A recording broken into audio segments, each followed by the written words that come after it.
Did you bring your copium? How about some of Bobby Kotick's money so you can dry your eyes with his cash? If not, make sure you at least brought a thick skin because I'm about to offend you with some of these Overwatch 2 support hero takes. Keeping in mind that my rankings are based purely on the idea of solo queuing with these heroes, let's start off with one that I think we can all agree on, Lucio.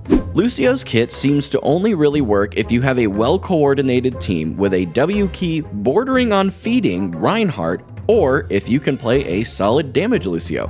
Playing Lucio with a heavy damage focus, while it is viable, is not the best value you can be getting out of your support hero. Of course, that is if you want to have a heavy damage focus. Objectively speaking, there are infinitely better supports for that playstyle, but we'll touch on those in a minute.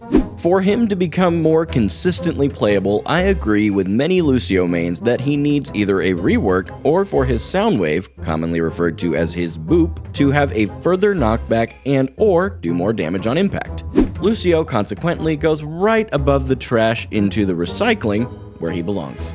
Our next victim of this objectively factual support list is the one I have the most aim training hours logged with, Moira. Anytime I play her, even if it's in the middle of the match, I swear the Moira haters come flooding my TikTok stream with the same catchphrases. You'll never make it beyond platinum with Moira. Moira offers no utility to her team. Playing Moira on the flank isn't how she's designed. They are revealing their true current ranks as openly as Ninja sharing his Twitch earnings despite the TikTok commenters being self-proclaimed GM players. While she doesn't offer direct utility to her team like Ana's anti-nade for example, she does offer valuable damage output and the flanking ability akin to that of Tracer. Her ultimate is also reasonably powerful, so long as the enemy team doesn't shoot in your general direction while it happens. For these reasons, I am placing Moira in her well-deserved reasonable tier.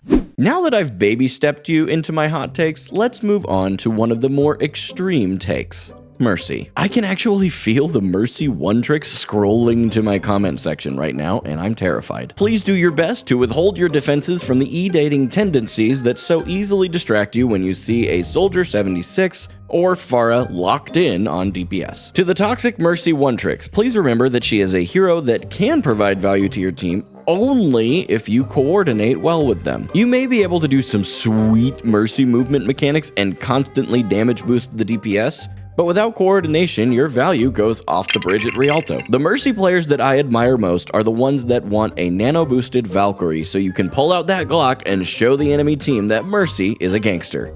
With the exception of those in that last category, I am placing Mercy right where she belongs, in the trash can. While this next take is definitely extreme, this is one that I feel a lot of the Overwatch community can unite on. I think we can all come together, hold hands, and stand behind a Rein shield that protects us from the one tricks of this hero, thinking she's balanced and perfect. Let's talk about Ana. Ana's damage output and healing output combo make her a very viable support in nearly every composition. While she works best in dive and poke, she can also be used in a pinch as a solid anchor for brawl from the sidelines, in my experience. However, her cooldowns are incredibly overpowered, inarguably. Starting with her sleep dart, while it is a slower projectile and takes skill to hit on a moving target, it is much easier on tanks and still feels like it's nearly impossible to counterplay as a tank. Her anti-nade, I really don't think I need to explain why that's broken. With all of the facts laid out, I'm going to place her right where she belongs, in game breaking.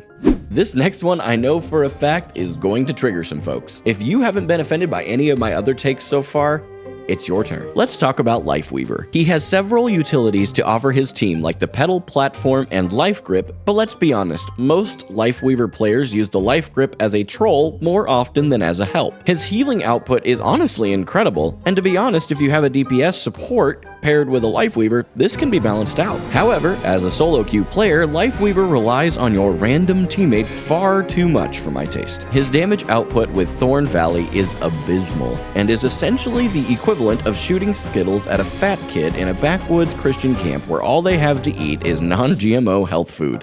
That said, he goes right into the trash can with Mercy. Do you want to know who doesn't go in the trash can though? My patrons. My Patreon supporters help me cope with the toxicity of the Overwatch community. If you are interested in early access to videos and occasional shoutouts in those videos, make sure you check the pinned comment for my Patreon. Ah, Zenyatta. Let's all agree right off the bat that his Discord orb nerf was needed and helped a ton, especially for our poor friends that play tank. I also want to share a quick public service announcement for my friends who play on a team with a Zenyatta. His healing isn't going to be as high as nearly any other support. Folks who whine in team chat saying, "Zen, you need to do more healing," are opening up the results of their IQ tests and bragging about the low score like it's a good thing, further proving the point of their lack of intellect. Anyways, a good Zenyatta is truly the definition of a glass cannon. This means that his damage output potential rivals that of the US military when you piss him off, but his health is the equivalent of an underdeveloped nation trying to defend against that angry US military. Zenyatta fits perfectly right in the reasonable category. Before any of you tell me that I have a bias on this one, I do have nearly 200 hours on this hero. You're absolutely right.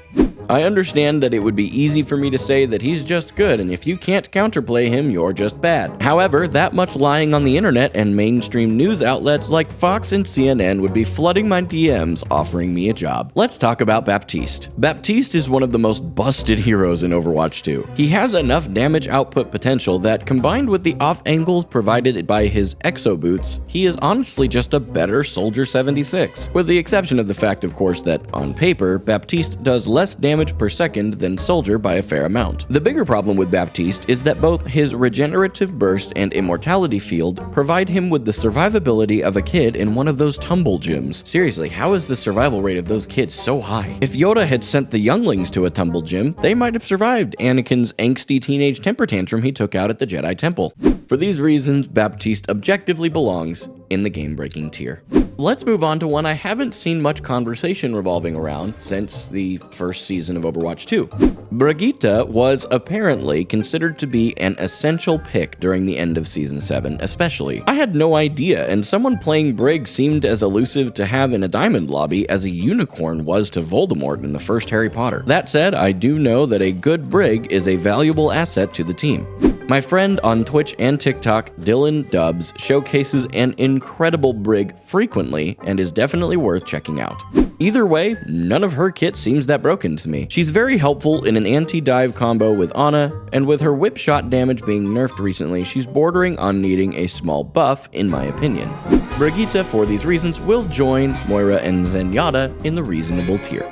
Kiri, oh, our dear daughter. Kiriko makes me want to summit 1G my monitor, XQC my computer desk, and Tim the Tatman my chair. Y'all remember when Widow got a damage fall-off nerf that makes no sense at all, with her whole identity being wrapped up in being a one-shot sniper? Pepperidge Farm remembers. Why on earth does Kiriko not have damage fall-off? The fact that she can diff a Widow from the same extreme ranges is objectively wrong. And don't even get me started on the buffs they made to Suzu. You know, the broken ability that provides complete immunity while simultaneously cleansing all negative effects from a hero. Blizzard honestly thought she needed a buff for that, for some reason. And while they were at it, they wanted to make sure her healing output increases. That'll really show the heal-botting Kiriko players to knock it off. Needless to say, Kiriko is in her very own category. Please nerf. Let's wrap this up with one that I think is criminally underrated now. Yes, you're smart. I'm talking about Illari.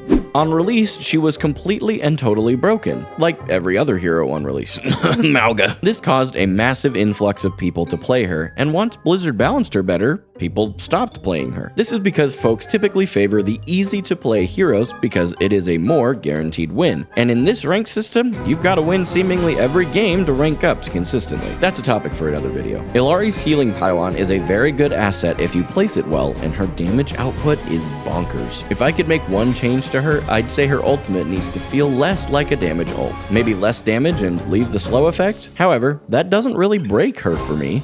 She, therefore, finished these things out at the reasonable tier. I can actually prove this one too if you just take a second to watch this video here where I attempted to win a game without using her ultimate.